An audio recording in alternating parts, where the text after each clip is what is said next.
please turn me into a pizza. And so I got to work. What's up, honkers? Today I'm going to be reacting to SsethTzeentach.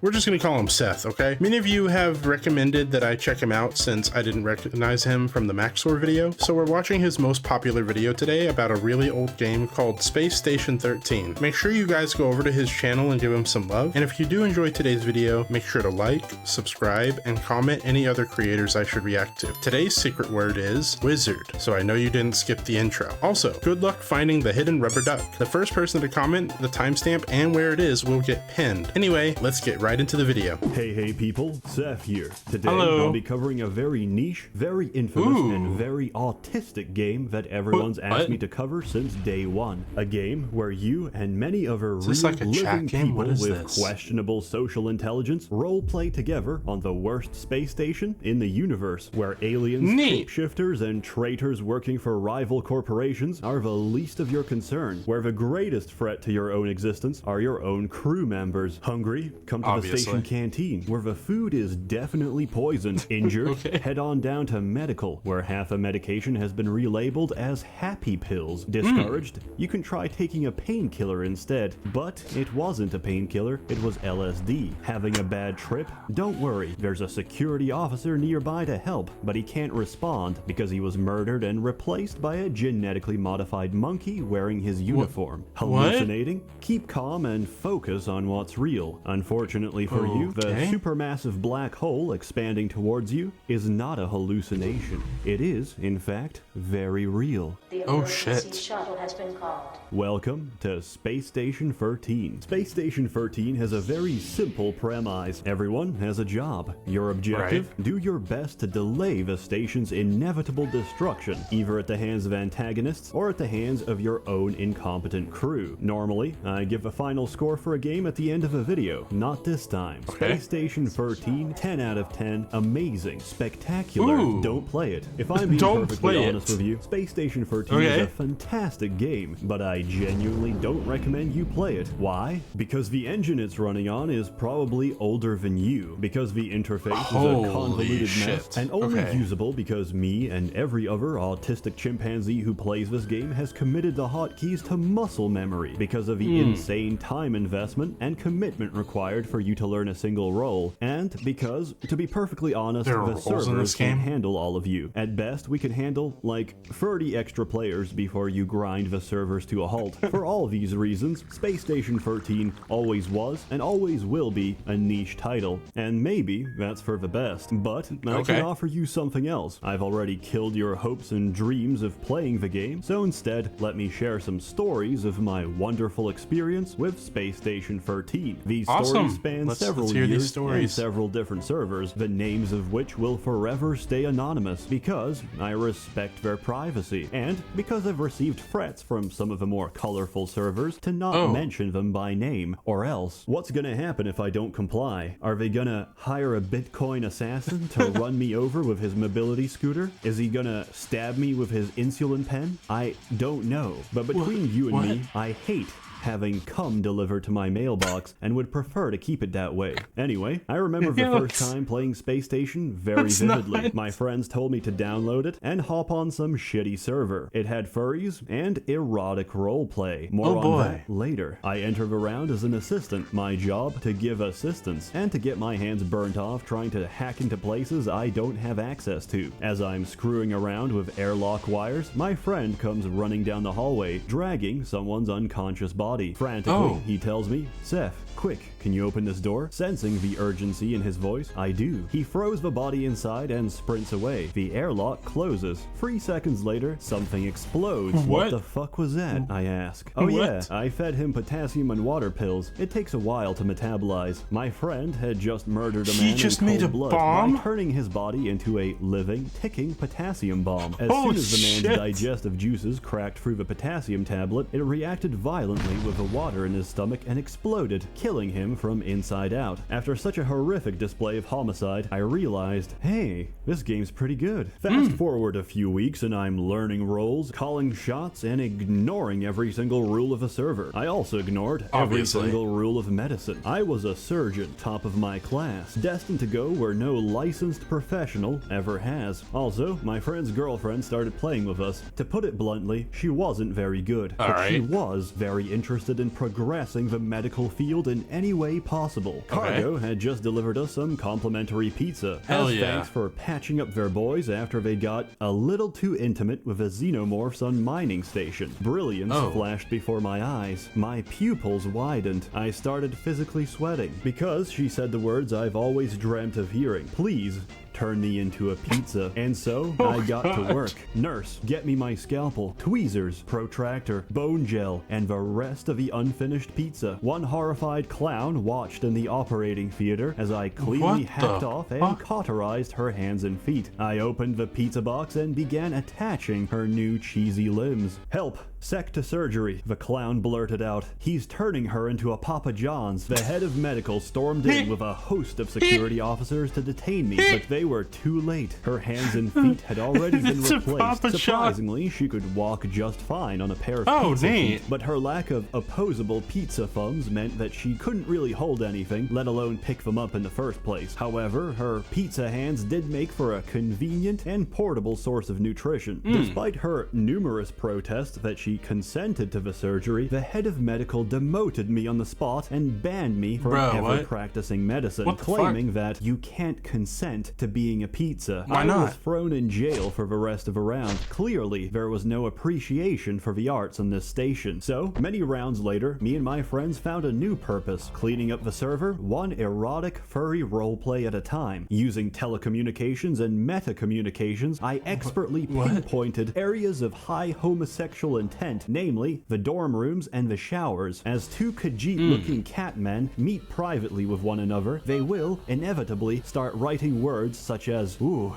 Mayak has a barbed prickly surprise for you, my friend. And, yes, not me with your thick Tajaran trunk. This is completely unacceptable. Once an act of high homosexual intent is in motion, several of our men would mobilize. As they groan, moan, and spit out hairballs on each other, a security officer would barge in, flashbang the feline fornicators, and tag team baton them into submission before another officer handcuffs them to the bed. On the other side of a contaminated dorm room, our team's atmospheric technician sets explosive C4 charges against the station glass. Quickly, we evacuate the biohazard exclusion zone and seal the airlocks. Romeo and Juliet barely have enough time to recover from the flashbang before the charges detonate, depressurizing the room and sucking their bodies out into the black vacuum of space. Another job well done. Many explosive decompressions later, erotic roleplay was considered a real occupational hazard. The Tajaran cat boys got creative, started doing group sessions instead, but these were quickly crushed by my friend playing the best roboticist I've ever seen in my life. The airlock doors to their sodomy chamber were welded shut to prevent interruptions, so he drilled right through them with a gigantic combat mech. The air inside was heavy with a sickly sweet smell of wet fur balls and toxoplasmosis. The furries didn't even have time to react before he started unloading shell after shell of flashbang grenades, and thus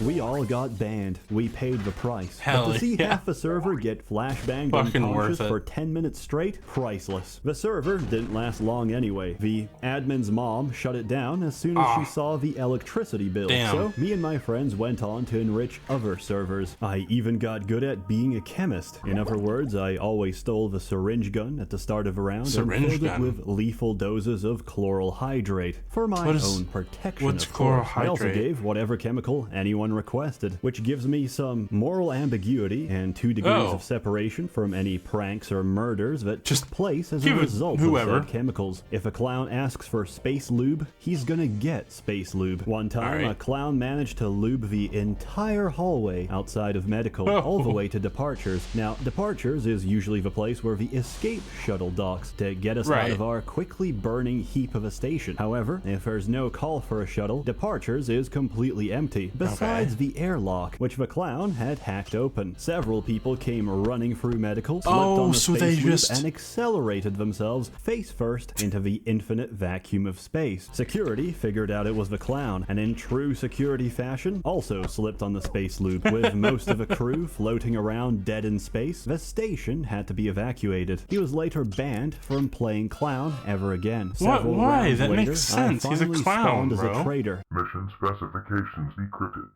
Welcome to the Syndicate. And I had no idea what I was doing, but I wanted my first time to be special. Conveniently, an assistant comes in, bleeding all over, because he was probably trying to break into the armory without insulated gloves. His character sprite had maximum melanin and an afro. His roleplay friendly name was Madick, an idiot, but a useful idiot. There were no medical staff on hand except me, so I said, "Hey, I know a little bit of surgery, let me fix you up." I put him under general anesthetic and took out my Syndicate PDA. With this, I can discreetly teleport a few Traitor items into my inventory to help me achieve my objective, which in this case was murdering the head of security. I ordered 2 sets of voice-activated explosives, which trigger upon hearing the recorded code phrase. I set this to the word most likely to be spoken by this mentally retarded human being. Can you guess what that is? I surgically opened his ass and inserted the first of the explosives. Then I lodged the second one neatly inside his chest cavity. Closing them up, I took off the anesthetic and began to put my plan in action. I would arm this simple-minded moron with illegal weaponry, with the hopes that security would detain him on possession charges. I gave him all the LSD, all the chloral hydrate syringes, and an entire spray bottle of space lube. I had expertly equipped him to be the ultimate griefing machine. Amazing. Proud of my work, I gave him a hug and set him loose on the world. But just before he left medical, he turned around and said, "Thanks."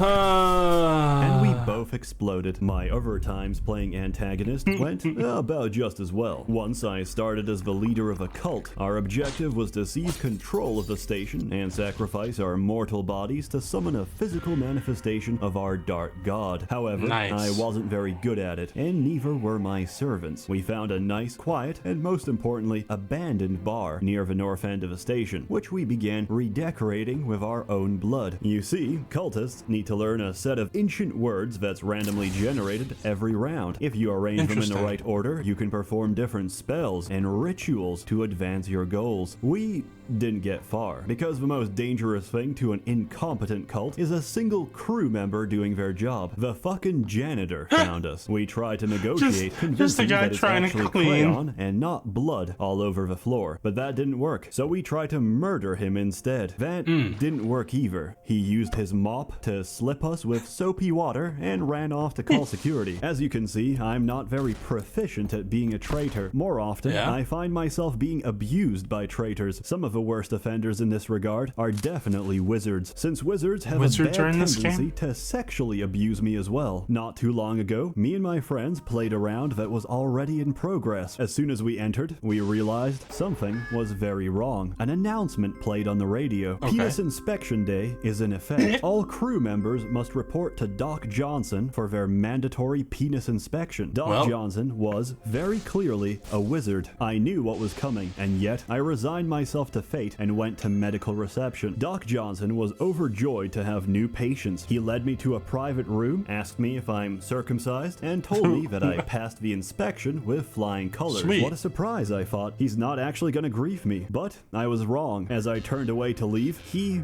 blew off my ass magically. Hey, it's wizardry. I ain't gotta explain shit. Anyway, Doc Johnson is a terrible doctor. He left me bleeding on the floor as he took my ass cheeks and used them as a hat. Highly unprofessional. Would not recommend. There's so much you can do in this game. That's amazing. At other times, it can be very slow-paced and almost relaxing. If you're not a traitor and you don't have anything urgent to handle, you can always just roleplay and get comfy in a bar, while the piano plays anime songs and the jukebox plays whatever deep-fried ASMR bullshit people keep putting on. It's a very wholesome experience, and it helps you get emotionally invested with the other members of your crew, which are often nice people. However, security is often staffed by egotistical megalomaniacs acting out their most depraved power fantasies. They are often not nice people. As a result of their inherent propensity to be insane sociopaths, the rest of the crew will often rebel against their tyranny. In one such case, Cargo had declared independence independence, security refused to recognize the independent station state of Cargonia, so they tried to barge their way in and arrest everyone involved, including me. But security was unprepared for the trap we had in store. One officer rushed into cargo bay and slipped on a banana peel straight into the conveyor belt waiting for him. He tried repeatedly to get back up, only to be tripped again by an ocean of banana peels on the conveyor belt, which looped around in a circle. Surrounding that circle was another circle, composed entirely of vending machines. The officer was also being brutally assaulted by several hundred cans of soda. The vending machines were hacked, and as a result, they would continuously fire drinks at whoever is in the area. Each officer that slipped into the banana belt got smashed unconscious by a relentless stream of Discount Dan soda. Trademark, all rights reserved. After extensive head trauma by our soda turrets, security reluctantly accepted Cargonia's independence and their right to bear arms. If there's one department that has more revolutions than cargo, it would have to be science, and it's easy to understand why. We spend our lives researching away for the good of a station, which does of course carry its own share of risks and hazards. Sometimes accidents happen. Sooner or later, some bored and mentally challenged assistant will try and put a bag of holding into another bag of holding, and security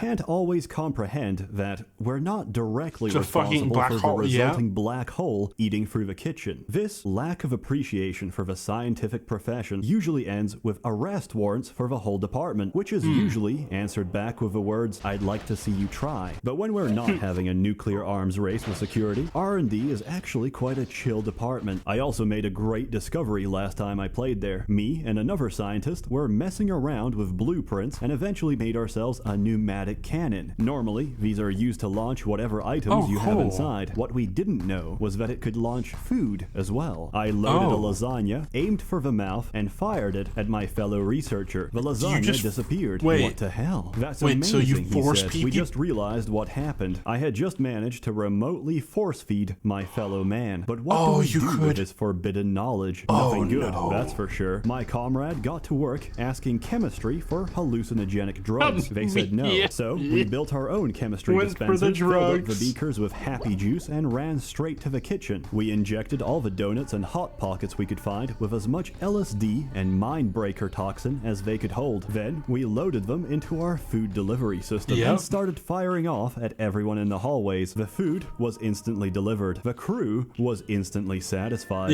Several people, including security officers, managed to see the two small lines of text indicating that they've just been fed something. They thought it was extremely clever and said they didn't know the pneumatic cannon could do that. Since it was just a bit of harmless fun, we got off scot-free. Minutes later, the hallucination started. Crew members started screaming on the radio. Some were puking, shaking, or convulsing on the ground. Medical couldn't keep up with the bodies. They piled on too quick, and most of the doctors were too busy fighting off non-existent entities to do anything about it. The chemist, who originally refused to give us LSD, was arrested by security on suspicion of intentional food poisoning. It was complete pandemonium, and I think it illustrates perfectly the chaos that is Space Station 13. Yeah, that's...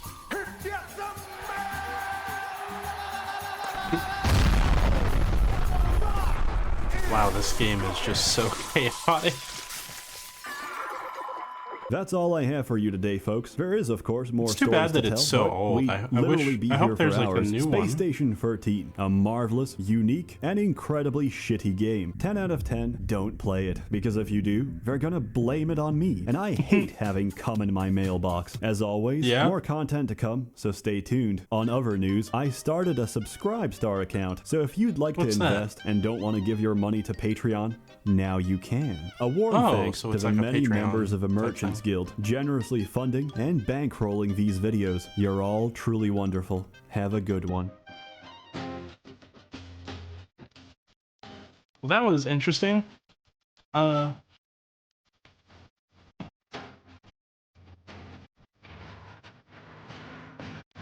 rest of this is just patron things. Wow. Like 4 minutes of things.